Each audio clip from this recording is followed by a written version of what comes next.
ರಾಜ್ಯಶಾಸ್ತ್ರ ವಿಷಯದ ವಿದ್ಯಾರ್ಥಿ ಬಂಧುಗಳೇ, ಕಳೆದ ಅವಧಿನಲ್ಲಿ ನಾವು ರಾಜ್ಯಶಾಸ್ತ್ರ ಹೊಂದಿರತಕ್ಕಂತಹ ಸ್ವರೂಪದ ಬಗ್ಗೆ ಕೆಲ ವಿಚಾರಗಳನ್ನ ಚರ್ಚೆ ಮಾಡ್ತಾ ಇದ್ವಿ. ಆ ಚರ್ಚೆಯನ್ನು ಪ್ರಧಾನವಾಗಿ ಎರಡು ಭಾಗಗಳಾಗಿ ನಾವು ವಿಂಗಡಿಸ್ಕೊಂಡಿದ್ವಿ.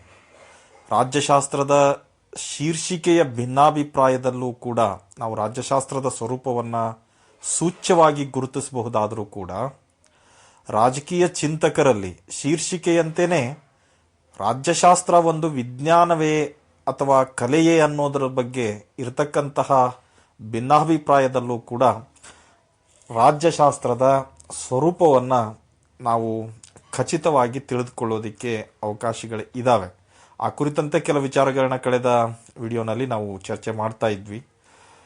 ಕಳೆದ ವಿಡಿಯೋನಲ್ಲಿ ರಾಜ್ಯಶಾಸ್ತ್ರ ಒಂದು ವಿಜ್ಞಾನವಲ್ಲ, ಅದೊಂದು ಕೇವಲ ಒಂದು ಕಲೆ ಅನ್ನೋದ್ರ ಬಗ್ಗೆ ಪೂರಕವಾದಂತಹ ಕೆಲ ಅಂಶಗಳನ್ನು, ಏನು ಅದು ಭಿನ್ನತೆ ಇರ್ತದೆ, ಅದರಲ್ಲಿ ನಿಖರತೆ ಇರೋದಿಲ್ಲ, ಪ್ರಯೋಗಗಳಿಗೆ ಅವಕಾಶ ಇರೋದಿಲ್ಲ ಅಂತಕ್ಕಂಥ ಕೆಲ ಅಂಶಗಳನ್ನ ಆಧಾರವಾಗಿಟ್ಕೊಂಡು ಚಿಂತಕರ ಅಭಿಪ್ರಾಯಗಳನ್ನು ನಾವು ಕಳೆದ ಅವಧಿನಲ್ಲಿ ಚರ್ಚೆ ಮಾಡಿದ್ವಿ. ಇವತ್ತು ರಾಜ್ಯಶಾಸ್ತ್ರದ ಸ್ವರೂಪದ ಅಡಿಯಲ್ಲಿ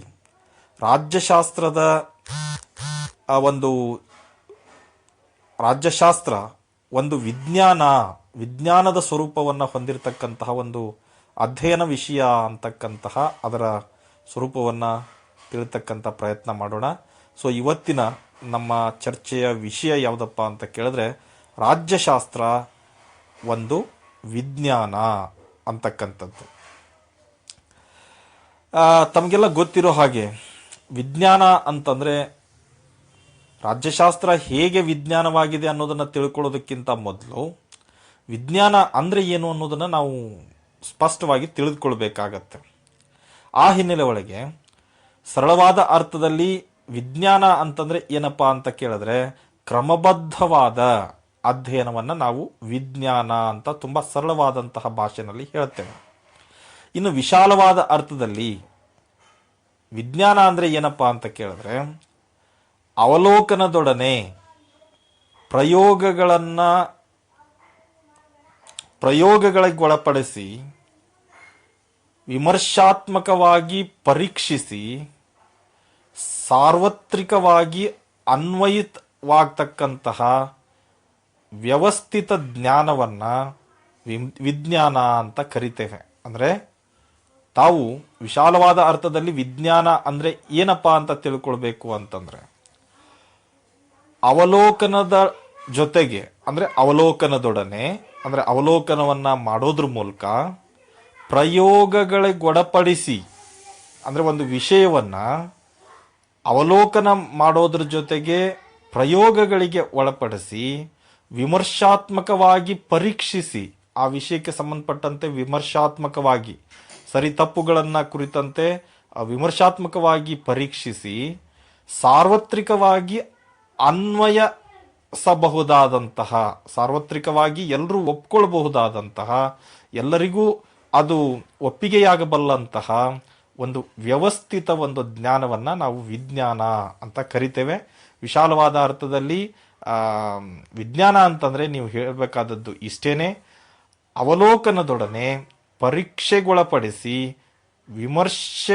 ವಿಮರ್ಶಾತ್ಮಕವಾಗಿ ಪರೀಕ್ಷಿಸಿ ಸಾರ್ವತ್ರಿಕವಾಗಿ ಅನ್ವಯಿಸಬಹುದಾದ ಒಂದು ವ್ಯವಸ್ಥಿತ ಜ್ಞಾನವನ್ನು ವಿಜ್ಞಾನ ಅಂತ ಕರಿತೇವೆ.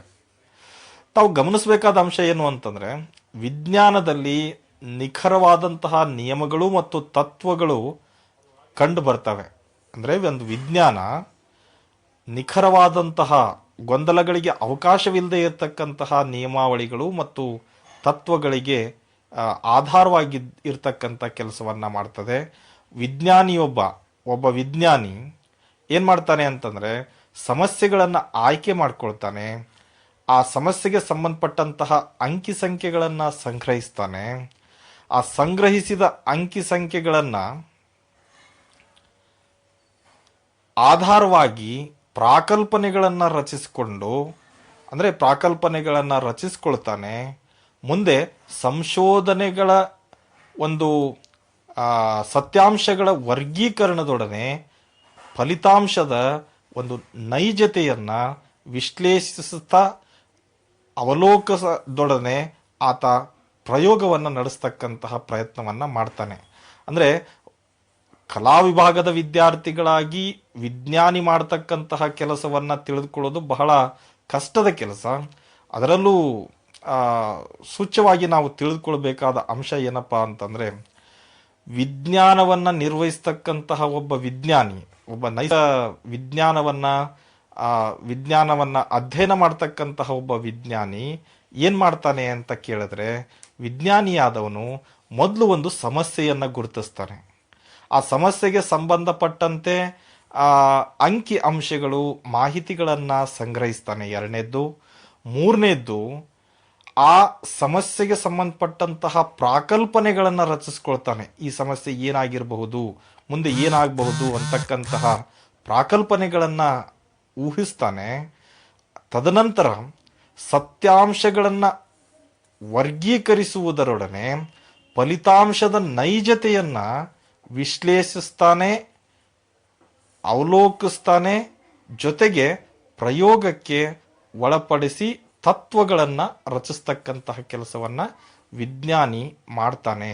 ಹಾಗೆ ಈ ಎಲ್ಲ ಹಂತಗಳಿಗೆ ಒಳಪಡ್ತಕ್ಕಂತಹ ಒಂದು ವಿಷಯ ಏನಿದೆ ಅದನ್ನು ನಾವು ವಿಜ್ಞಾನ ಅಂತ ಕರಿಬಹುದು. ಇಲ್ಲಿ ರಾಜ್ಯಶಾಸ್ತ್ರ ಒಂದು ವಿಜ್ಞಾನವೇ ಅನ್ನೋ ಪ್ರಶ್ನೆಗೆ ಪ್ರಾಚೀನ ಕಾಲದಿಂದಲೂ ಕೂಡ ಚರ್ಚೆ ಇದೆ. ಪ್ರಾಚೀನ ಕಾಲದಿಂದಲೂ ಕೂಡ ರಾಜ್ಯಶಾಸ್ತ್ರ ಒಂದು ವಿಜ್ಞಾನ ಅನ್ನೋದಕ್ಕೆ ಸಾಕಷ್ಟು ಸಮರ್ಥಕರಿದ್ದಾರೆ.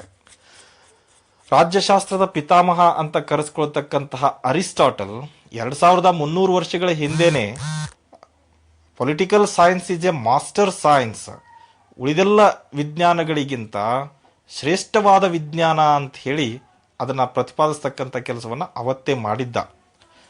ಅದಾದ ನಂತರ ಅನೇಕ ಚಿಂತಕರು ರಾಜ್ಯಶಾಸ್ತ್ರದಲ್ಲೂ ಕೂಡ ನೈಸರ್ಗಿಕ ವಿಜ್ಞಾನಗಳಷ್ಟು ಅಲ್ಲದೆ ಹೋದರೂ ಕೂಡ ವಿಜ್ಞಾನದ ತತ್ವಗಳನ್ನು, ವಿಜ್ಞಾನದ ಲಕ್ಷಣಗಳನ್ನು ಅಳವಡಿಸಲಿಕ್ಕೆ ಸಾಧ್ಯ.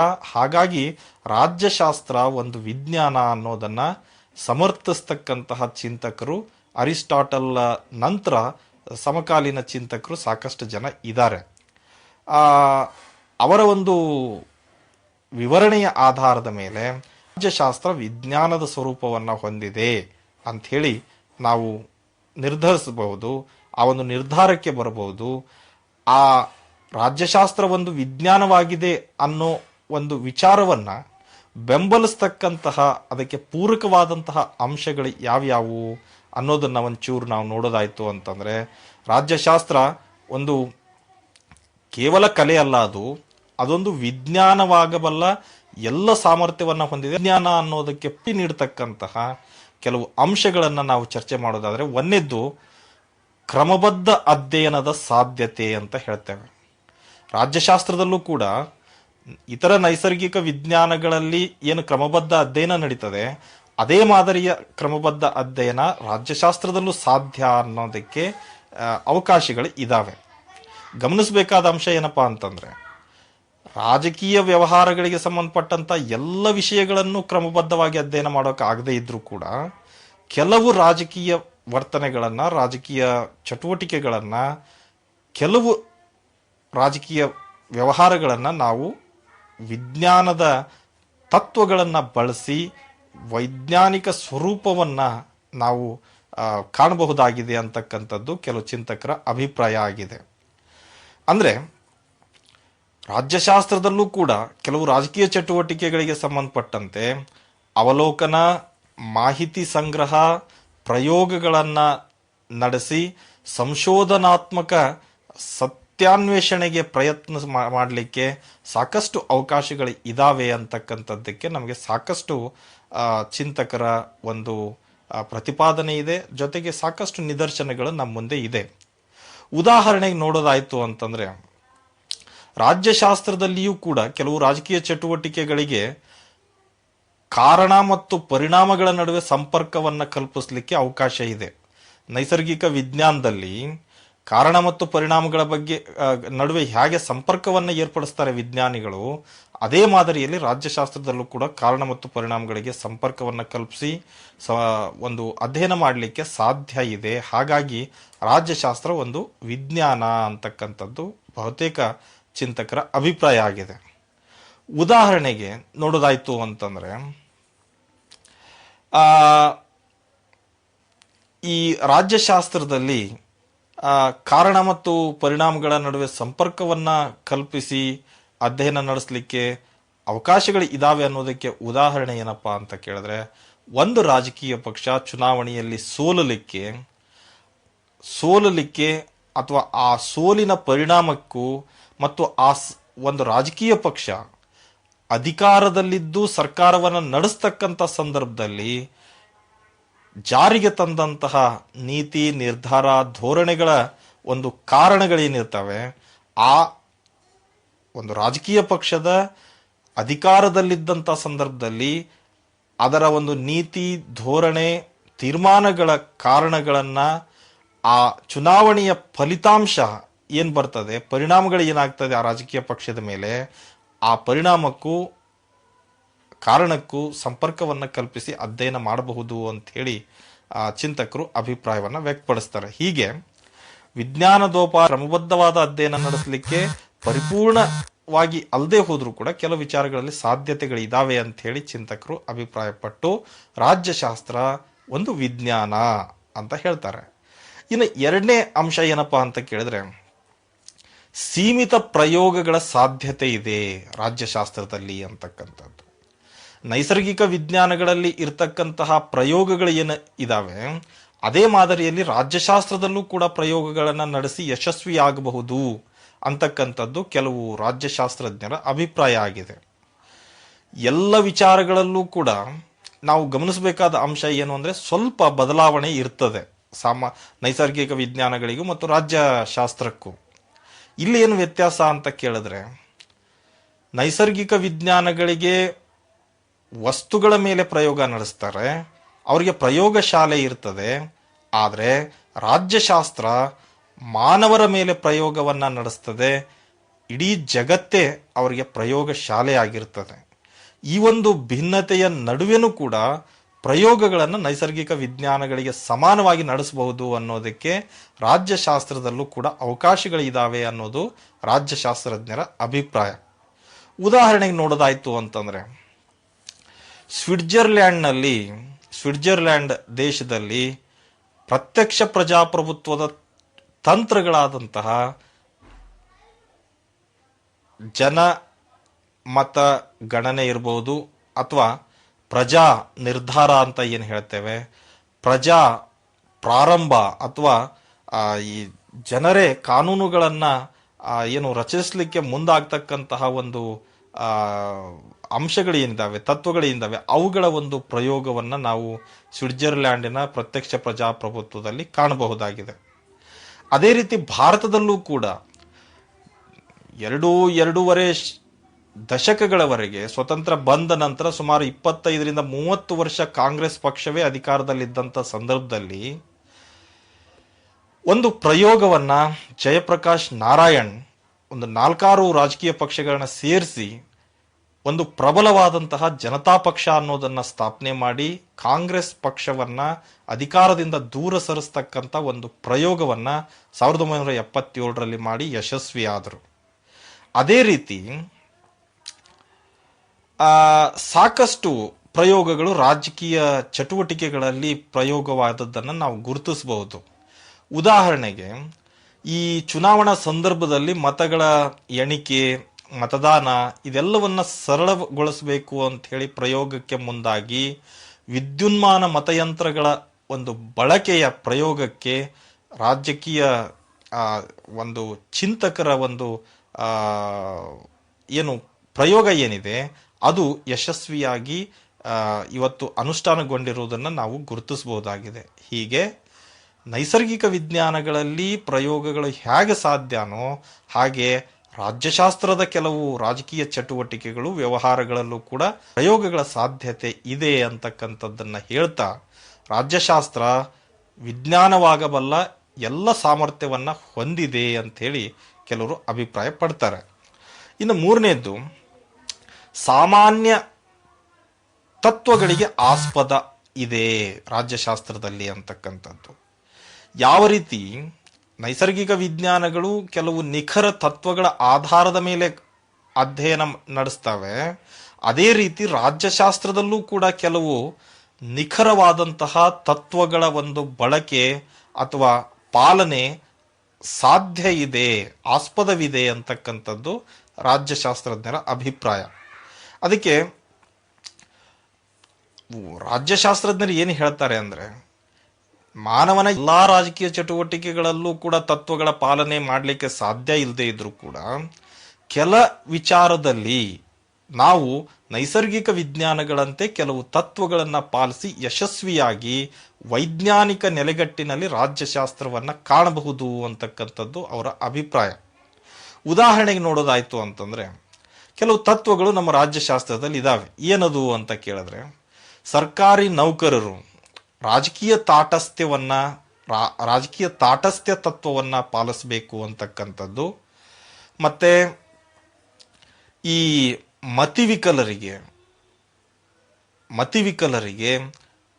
ಮತದಾನದ ಒಂದು ಅನರ್ಹತೆ ಅಂತಕ್ಕಂತಹ ತತ್ವ, ಮತ್ತೆ ನ್ಯಾಯಾಧೀಶರಾದವರು ನಿಷ್ಪಕ್ಷಪಾತವಾಗಿ ವರ್ತಿಸಬೇಕು ಅಂತಕ್ಕಂತಹ ತತ್ವ, ಇಂತಹ ತತ್ವಗಳು ಜಗತ್ತಿನಾದ್ಯಂತ ಸಾರ್ವತ್ರಿಕ ಮನ್ನಣೆಯನ್ನು ಪಡೆದುಕೊಟ್ಟಿರ್ತಕ್ಕಂತಹ ರಾಜ್ಯಶಾಸ್ತ್ರೀಯ ತತ್ವಗಳಾಗಿದ್ದಾವೆ.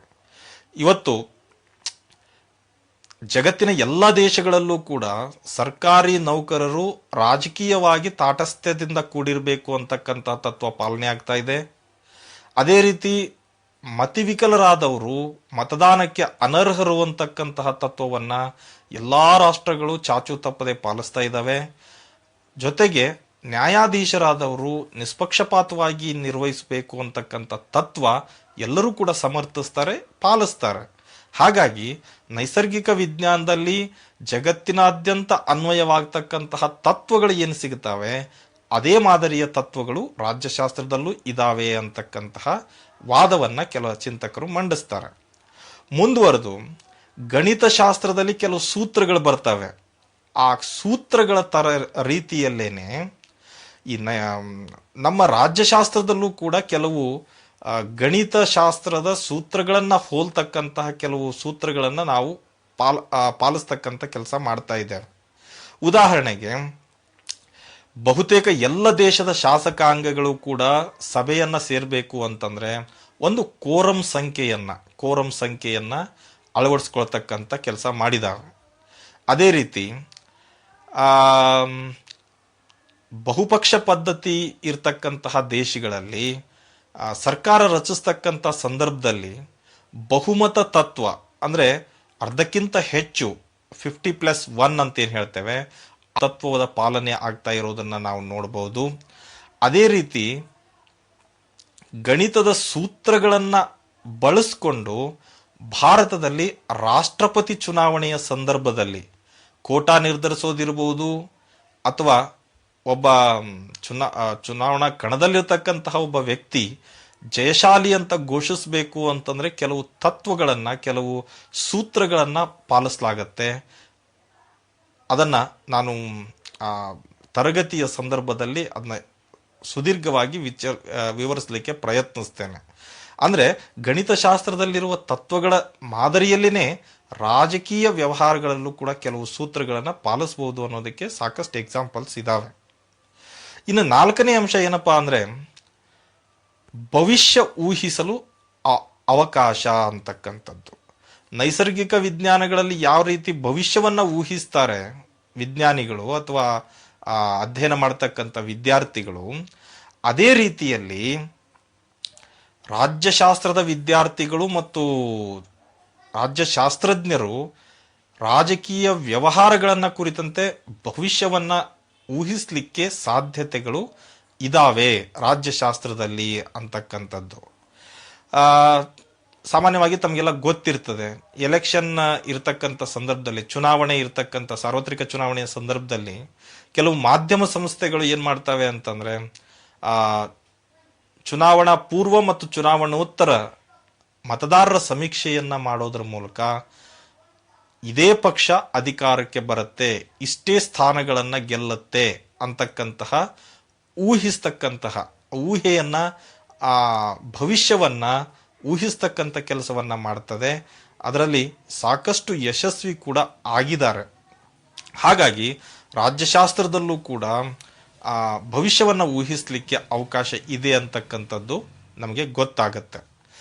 ಅದೇ ರೀತಿ ಅದೇ ಮಾದರಿಯಲ್ಲಿ ಸಮ್ಮಿಶ್ರ ಸರ್ಕಾರ ರಚನೆ ಆದಂತಹ ಸಂದರ್ಭದಲ್ಲಿ ಸರ್ಕಾರವನ್ನು ರಚನೆ ಮಾಡಿದಂತಹ ಸಮ್ಮಿಶ್ರ ಸರ್ಕಾರಗಳ ನಡುವೆ ಸಮನ್ವಯತೆ ಇದ್ದ ಪಕ್ಷದಲ್ಲಿ ಈ ಸರ್ಕಾರ ಸ್ಥಿರವಾದ ಸರ್ಕಾರವನ್ನ ನೀಡುತ್ತೆ ಅಂತ ಊಹಿಸಬಹುದು, ಭವಿಷ್ಯವನ್ನ ಕುರಿತಂತೆ ಊಹೆ ಮಾಡಬಹುದು.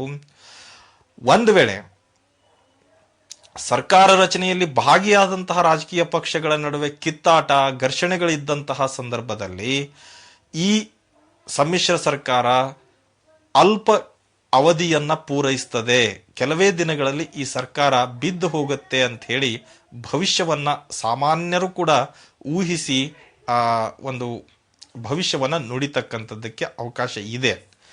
ಈ ರೀತಿಯಾಗಿ ಏನಪ್ಪಾ ಅಂತಂದ್ರೆ ನೈಸರ್ಗಿಕ ವಿಜ್ಞಾನದಲ್ಲಿ ಇರ್ತಕ್ಕಂತಹ ಬೇರೆ ಬೇರೆ ವೈಜ್ಞಾನಿಕ ತಂತ್ರಗಳು, ತತ್ವಗಳು, ಕೌಶಲ್ಯಗಳು ಇವೆಲ್ಲವುಗಳನ್ನು ಪ್ರಯೋಗಗಳನ್ನು ನಡೆಸಿ ರಾಜ್ಯಶಾಸ್ತ್ರದಲ್ಲಿ ವಿಜ್ಞಾನದ ಮಟ್ಟಕ್ಕೆ ರಾಜ್ಯಶಾಸ್ತ್ರವನ್ನು ಅಧ್ಯಯನ ಮಾಡಲಿಕ್ಕೆ ಪರಿಪೂರ್ಣವಾಗಿ ಅಲ್ಲದೆ ಹೋದರೂ ಸ್ವಲ್ಪ ಭಾಗ ರಾಜ್ಯಶಾಸ್ತ್ರದ ಒಂದು ವ್ಯಾಪ್ತಿಯಲ್ಲಿ ಬರ್ತಕ್ಕಂತಹ ಕೆಲ ವಿಷಯಗಳನ್ನು ವೈಜ್ಞಾನಿಕ ನೆಲೆಗಟ್ಟಿನಲ್ಲಿ ಅಧ್ಯಯನ ಮಾಡಿ ರಾಜ್ಯಶಾಸ್ತ್ರವನ್ನು ವಿಜ್ಞಾನವೆಂದು ಪರಿಗಣಿಸಲಿಕ್ಕೆ ಸಾಧ್ಯ ಇದೆ ಅಂತ ಹೇಳಿ ನಾವು ಹೇಳಬಹುದು.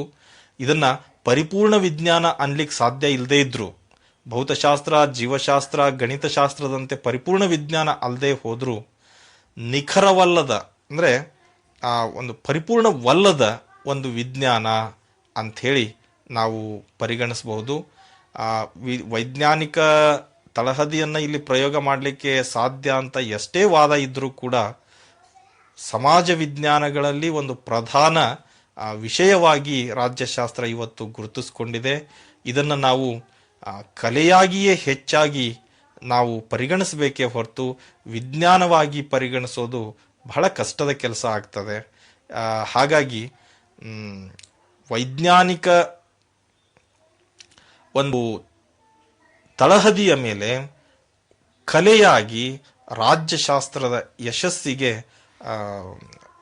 ಶ್ರಮಿಸಲಿಕ್ಕೆ ಅವಕಾಶಗಳು ಈ ರಾಜ್ಯಶಾಸ್ತ್ರದಲ್ಲಿ ಇದಾವೆ ಅಂತಕ್ಕಂಥದ್ದನ್ನು ಹೇಳ್ತಾ, ರಾಜ್ಯಶಾಸ್ತ್ರ ಪರಿಪೂರ್ಣವಾದಂತಹ ವಿಜ್ಞಾನವೂ ಅಲ್ಲ, ಮತ್ತೆ ಅದೊಂದು ಕೇವಲ ಕಲೆ, ವಿಜ್ಞಾನದ ಅಂಶಗಳು ಅದರಲ್ಲಿ ಇಲ್ಲವೇ ಇಲ್ಲ ಅಂತಕ್ಕಂತಹ ನಿಲುವಿಗೆ ಬರದೇನೆ ಅದು ಕೆಲ ವಿಚಾರಗಳಲ್ಲಿ ವೈಜ್ಞಾನಿಕ ಸ್ವರೂಪವನ್ನು ಮತ್ತೆ ಬಹುತೇಕ ಭಾಗ ಅದು ಕಲೆಯ ಸ್ವರೂಪವನ್ನು ಹೊಂದಿರತಕ್ಕಂತಹ ಸಮಾಜ ವಿಜ್ಞಾನದ ಒಂದು ಪ್ರಧಾನ ಅಧ್ಯಯನ ವಿಷಯ ಆಗಿದೆ ಅಂಥೇಳಿ ಅಂತಿಮವಾಗಿ ನಾವು ರಾಜ್ಯಶಾಸ್ತ್ರದ ಸ್ವರೂಪವನ್ನು ಕುರಿತಂತೆ ಒಂದು ನಿಲುವಿಗೆ ಬರಬಹುದು ಅಂತ ಹೇಳ್ತಾ, ಸಂಕ್ಷಿಪ್ತವಾಗಿ ರಾಜ್ಯಶಾಸ್ತ್ರದ ಸ್ವರೂಪವನ್ನು ತಮ್ಮ ಜೊತೆಗೆ ಹಂಚಿಕೊಳ್ಳೋ ಪ್ರಯತ್ನವನ್ನು ಇಲ್ಲಿಗೆ ನಾನು ನಿಲ್ಲಿಸ್ತೇನೆ ಅಂತ ಹೇಳ್ತಾ ಈ ಒಂದು ವಿಡಿಯೋನ ಮುಗಿಸ್ತೇನೆ. ಧನ್ಯವಾದ.